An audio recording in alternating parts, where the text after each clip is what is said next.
These students threw illegal lockdown parties every night. We tried talking, calling the cops, but our final move got them exposed on national TV. In September of 2020, the apartment next to mine was let out to two young women, both students. After they settled in a bit, it turned out they wanted to have a party. No big deal, except Belgium was in full lockdown at this point due to COVID, and you were supposed to only have one fixed visitor over. But then again, to be young again, etc., so I didn't really care. During this time, I was working in healthcare. I work with the mentally disabled, but I volunteered for the ad hoc COVID team, meaning I got called upon to tend to those residents who were sick and needed quarantining or were effectively diagnosed with COVID. This meant pretty long working hours, and I spent about 10 to 11 hours a day at work, with a full hour bike ride to and from work. Needless to say, I was pretty tired pretty much all the time.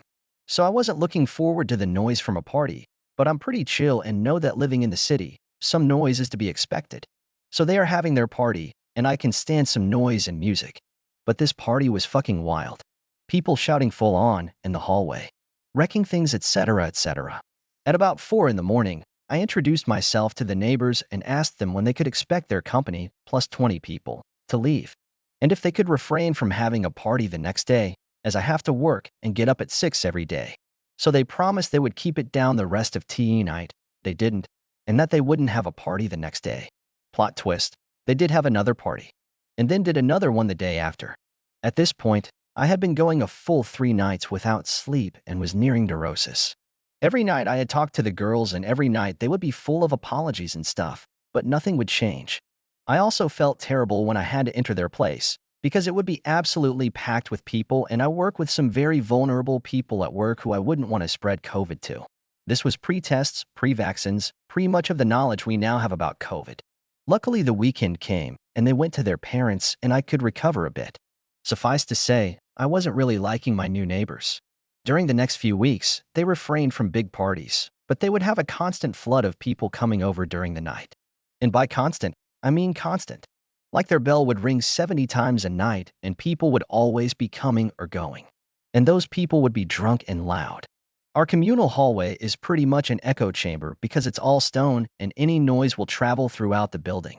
Basically, I couldn't rely to sleep at night. It drove me crazy. I could only sleep Friday through Sunday, because then they would go off to their parents or whatever. I couldn't grasp how they could know this many people that would always be coming and going. During one night, while knocking on their door to complain about the noise, I encountered my upstairs neighbor, who is also on Reddit, hi, and decided that we would have to join forces to get this to stop. My neighbor told me some important bit of information. The reason there were people coming and going all the time was because they used their apartment as a makeshift bar/hangout. During this time, bars were closed due to COVID, and all those students were using the big apartment to hang out. Moreover, across the street was another frat house with 5 boys living there, and that too was a secret hangout. So people would hang out at those 2 places and cross the street if they wanted a different atmosphere or wanted to see their other friends, etc., etc. And the boys from across the street would also come over 15 times a night. Most visitors seemed to be law students or affiliated with them. Basically, our communal hallway was just a part of their cafe space now. So we tried talking to the girls. Then we started to talk to the visitors. None of them had any sympathy for us when we were asking them to be quiet at 4 in the morning. Most of them just laughed at us, as we were the pesky neighbors, no doubt. Even more of them were just so wasted that they didn't know what they were doing. So we started calling the police dozens of times. Most of the times, they weren't let in, and police told us they couldn't do anything. We kept calling, as we wanted a record of our calls in the system. Belgium was still in full lockdown at this point, and what they were doing was full-on illegal. Even so, police told us their hands were tied if they wouldn't open the door.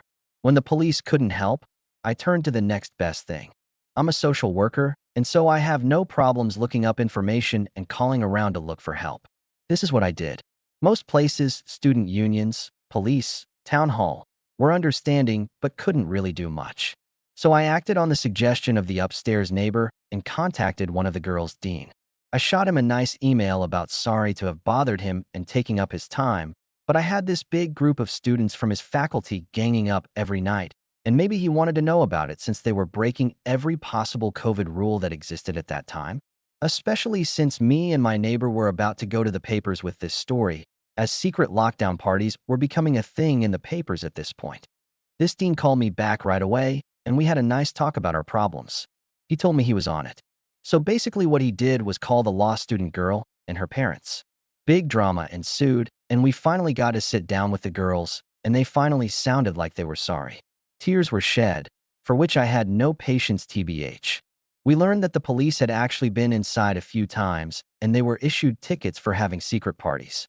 Those were €300 each a pop, so no idea why they didn't just stop. We learned they were not happy because the dean had called them up at 11 o'clock, and they were still asleep. To which I said, well, there is your problem. You are still asleep at 11 o'clock.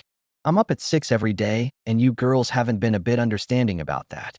So we got to feel a bit like we got our revenge, and we got a vent, but we kept it kind of nice and parted in good terms, hoping that this would been it, and we could live together as nice neighbors. But if that were the case, I wouldn't be here, right? You'd think they would have gotten the point now, and would refrain from making noise and partying. Well, you'd be wrong.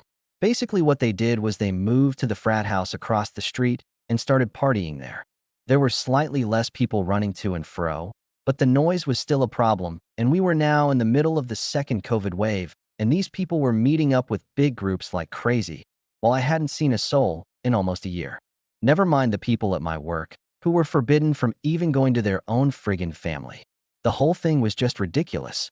My upstairs neighbor happened to film such a party across the street and had sent the clip to me.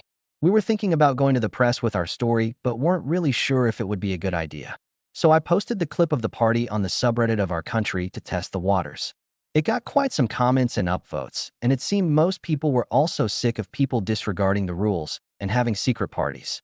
After some talks with the upstairs neighbor, we decided to contact the press and simultaneously go up a step in the university hierarchy and contact the vice rector that had the power to start up a disciplinary case against the students.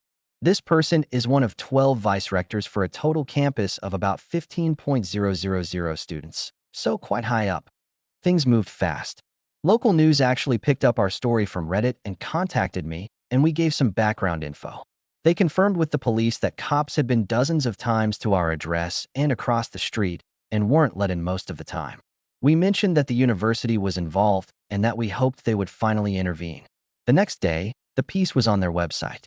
It went viral there and got promoted to the sites of most national newspapers. Its headline was sensational enough, mentioning the dozens of times police had showed up and also mentioning how healthcare workers were being kept up by selfish students. At the same time, the vice rector contacted us to take our statements, which we already had prepared up on paper, and informed us they would investigate and could possibly start up disciplinary actions. At the same time, more reporters were contacting me throughout the day, and we made sure to mention that to her and link the university the printed articles. The next day, while at work, I got a message from the upstairs neighbor that a film crew from the national news was at our doorstep. He declined to talk to them, and I would have done the same, since this was getting pretty big now, but they made a segment anyway.